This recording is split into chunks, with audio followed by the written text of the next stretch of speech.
नमस्कार दोस्तों, मैं अश्विनी कुमार SCERT पटना बिहार की ओर से आप सभी का स्वागत करता हूं। दोस्तों, आज हम चर्चा करेंगे अधिगम प्रतिफल या लर्निंग आउटकम, जिसे सीखने का प्रतिफल भी कहते हैं, सीखने का परिणाम भी कह सकते हैं।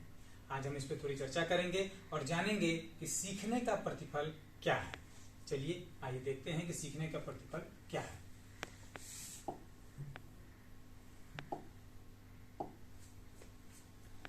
दोस्तों, जैसे कि ये देखते हैं कि सीखने का प्रतिफल या अधिगम प्रतिफल, यहां पर हम देखते हैं एक शब्द की व्याख्या मैं करना चाहूंगा कि अधिगम का अर्थ क्या होता है। अधिगम का अर्थ दोस्तों सीखना होता है। और सीखना किसे कहते हैं? सीखने का अर्थ हुआ कि व्यक्ति या बच्चे के व्यवहार में आया स्थायी परिवर्तन। स्थायी परिवर्तन की बात होती है दोस्तों, याद रखेंगे। तो स्थायी परिवर्तन से क्या अर्थ है कि व्यक्ति या बच्चे को प्राप्त हुआ कोई अनुभव या ज्ञान, उस ज्ञान का स्थायी होना और उस स्थायी हो चुके ज्ञान का दैनिक जीवन में प्रयोग करना। दैनिक जीवन में जो हम प्रयोग करने लगते हैं किसी ज्ञान को, जिसको हम प्राप्त करते हैं, सीख गए रहते हैं, उसका दैनिक जीवन में जो हम प्रयोग करने लगते हैं, तो इसी को हम सीखना कहते हैं। सीखने की परिभाषा कि ज्ञान का स्थायी होना और स्थायी हो चुके इस ज्ञान का दैनिक जीवन में प्रयोग करने में सक्षम होना सीखना कहलाता है। अब प्रतिफल की बात करते हैं। जैसे प्रतिफल का अर्थ होता है परिणाम, किसी कार्य का परिणाम। अर्थात जब हम भी कोई कार्य करते हैं तो उस कार्य का परिणाम क्या है, इसे प्रतिफल कहते हैं। आगे देखते हैं दोस्तों, इस सीखने का प्रतिफल, यहां पे आप परिभाषा देख सकते हैं इसकी कि सीखने का प्रतिफल का अर्थ होता है कि किसी कार्य को सीख जाने के पश्चात व्यक्ति या छात्र के अंदर उत्पन्न हुई प्रदर्शनात्मक कुशलता। प्रदर्शनात्मक कुशलता का अर्थ क्या हुआ, आप यहां देख सकते हैं, लिखा है कि कार्य को करके दिखाना। यानी छात्र ने जो कार्य सीखा, हम आप जो कोई कार्य सीखते हैं या सीख जाने के पश्चात उस कार्य को क्या करने में सक्षम है क्या। दूसरा है कार्य का प्रदर्शन करना, एक ही बात है, करके दिखाना, उसका प्रदर्शन करना और उसका दैनिक जीवन में उपयोग करना। दैनिक जीवन में उपयोग का अर्थ है कि हम कोई भी कार्य सीखते हैं तो बिना उद्देश्य के नहीं सीखते हैं। कुछ उद्देश्य होता है कि इसका हम दैनिक जीवन में इस तरह से प्रयोग करेंगे, इन क्षेत्रों में प्रयोग करेंगे और प्रयोग कर अपनी समस्याओं का समाधान कर उससे हम लाभान्वित होंगे। आगे चलते देखते हैं दोस्तों,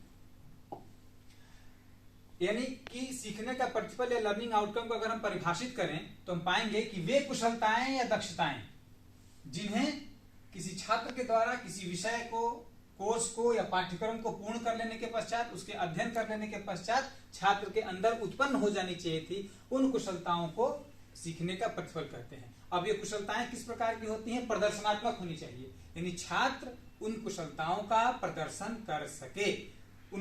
यानी प्रदर्शनात्मक कुशलता जो है वो लर्निंग आउटकम या अधिगम प्रतिफल के अंतर्गत आती है। आगे देखते हैं, जैसे एक उदाहरण लेते हैं। हमारे विद्यालय में और विद्यालय की कक्षाओं में बहुत सारे विषयों का अध्ययन किया जाता है।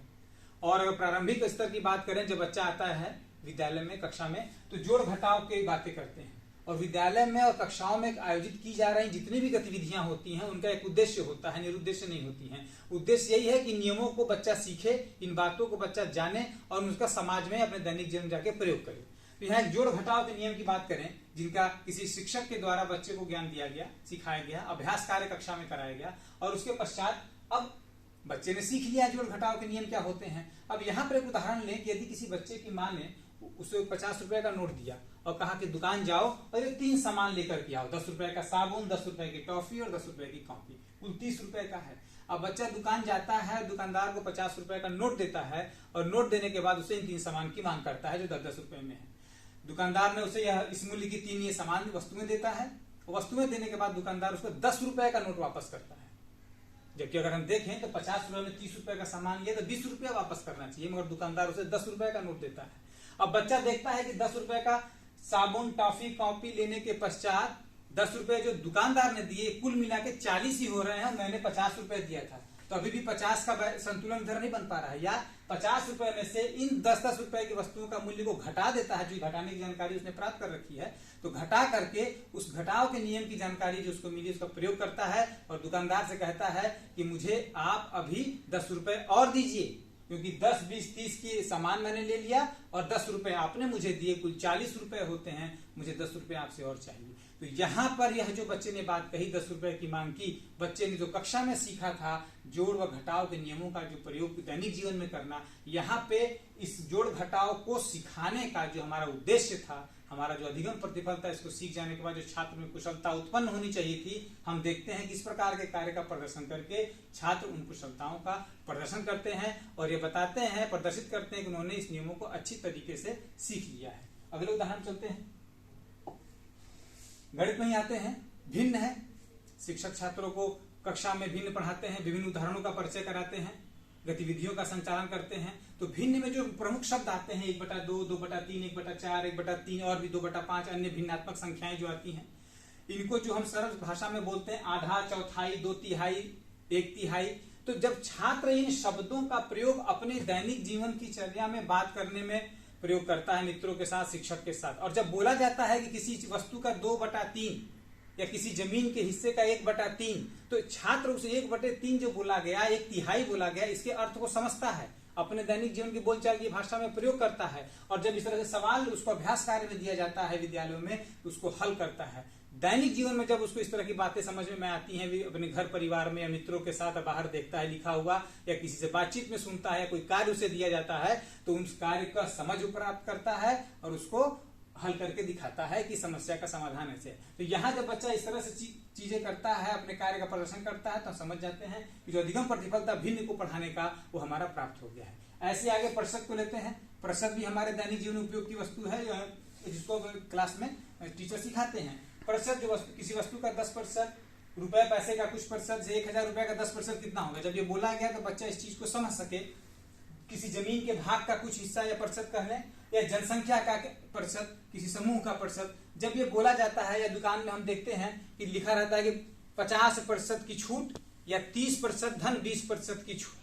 तो जब इस तरह से चीजें लिखी हैं तो बच्चा कंफ्यूज ना हो, भ्रमित ना हो कि 50% का छूट और 30% धन 20% के छूट में कौन सा मेरे लिए ज्यादा लाभदायक होगा। इन दोनों छूट के इस प्रावधान को देख के बच्चा निर्णय ले कि अगर मैं 50% की छूट में जाता हूं तो मुझे किसी वस्तु के अंकित मूल्य पर कितना देना पड़ेगा। अगर बच्चा दुकान पे जाकर के इस तरह से व्यवहार का प्रदर्शन कर रहा है, कक्षा में जो गतिविधियां शिक्षक आयोजित कर रहे हैं उसमें इस तरह से प्रदर्शित कर रहा है, और प्रतिशत शब्द को अपने दैनिक जीवन की बोलचाल की भाषा में प्रयोग कर रहा है, प्रतिशत में जितने भी शब्द अर्थ आते हैं इससे संबंधित अवधारणा से उनका प्रयोग करता है लिखित रूप से और मौखिक रूप से, तुम समझ जाते हैं कि प्रतिशत वाली अवधारणा बच्चे ने सीख ली है। प्रतिशत को सिखाने का जो उद्देश्य था, जो हमारा अधिगम प्रतिफल होना चाहिए था, वो बच्चे ने प्राप्त कर लिया, क्योंकि प्रतिशत सीख जाने के पश्चात बच्चे के व्यवहार में बहुत परिवर्तन हो गया है। आगे एक दूसरा उदाहरण देखते हैं, भाषा में देखते हैं। जैसे भाषा में कक्षा 1 का एक मान ले प्रतिफल है कि वर्णों की पहचान करना, उन वर्णों की आकृति की पहचान करना, उन वर्णों की ध्वनि की पहचान करना।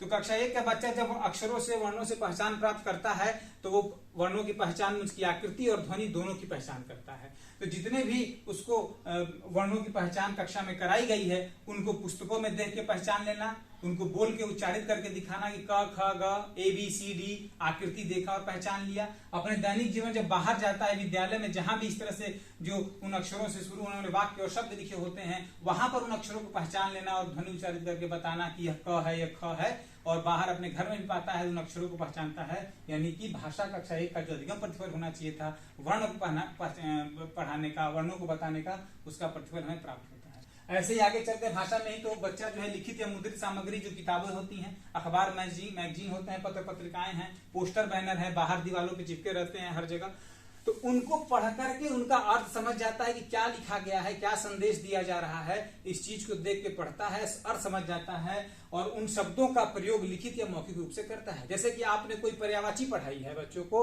और आपने पढ़ाया कि जल के बारे में बताया, पानी है, जल का एक पर्यायवाची पानी है, नीर है, अम्बु है, और आप उसको कोई कार्य दे दिए लिखने के लिए, करने के लिए। अब जल जो शब्द आपने बताया था पर्यायवाची, उन शब्दों का प्रयोग और लिखित रूप से करता है, या कहीं लिखे गए चीजों में से उसका अर्थ पकड़ रहे हैं। पे अगर जल की जगह पानी लिखा है तो इसका अर्थ मतलब जल ही है, नीर अम्बु तो कुछ भी लिखा है, उस तरह से चीजें आ रही हैं तो इसका अर्थ क्या हुआ, कविताओं में लिखा रहता है, वहां देख के अर्थ बता देता है। तो जो पर्यायवाची आपने पढ़ाया जल शब्द का, या और भी बहुत सारे शब्द जो भी होते हैं उनके पर्यायवाची हमने जो पढ़ाया था, पढ़ाने का उद्देश्य वहां हमारा सफल होता है, प्रतिफल प्राप्त होता है, हमारा अधिगम प्रतिफल, कि बच्चा इन शब्दों की अवधारणा को समझता है और उनका प्रयोग दैनिक जीवन में करता है, बोलचाल या मौखिक रूप से।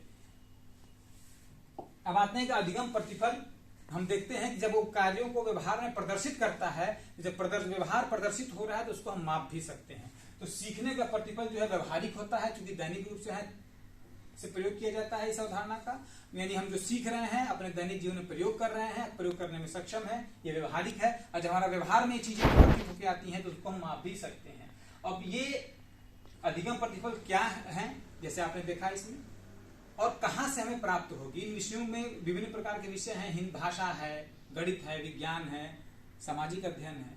इन विषयों के लर्निंग आउटकम्स या अधिगम प्रतिफल कहां से प्राप्त होंगे, तो एनसीईआरटी नई दिल्ली और एससीईआरटी बिहार के द्वारा ये कक्षा 1 से 8 तक के लर्निंग आउटकम बनाए गए हैं, पूर्व निर्धारित किए गए हैं, बनाए गए हैं। शिक्षक वहां जाकर के एनसीईआरटी की वेबसाइट पर और एससीईआरटी के ई-लॉट्स पे जाकर के वेबसाइट पे आप अधिगम प्रतिफल कक्षा 1 से 8 तक का प्राप्त कर सकते हैं। एससीईआरटी बिहार ने यहाँ पर विषयवार यानी विषयों के अनुसार तो अधिगम प्रतिफल बनाए ही हैं, साथ ही पाठ्य पुस्तक में जो पाठ दिए गए हैं उन पाठ को पढ़ाने का अधिगम प्रतिफल क्या होगा प्रत्येक पाठ का कक्षा 1 से 8 तक, उसके ऊपर भी लर्निंग आउटकम का अधिगम प्रतिफल का निर्माण किया है जो ई-लॉट्स पे उपलब्ध है।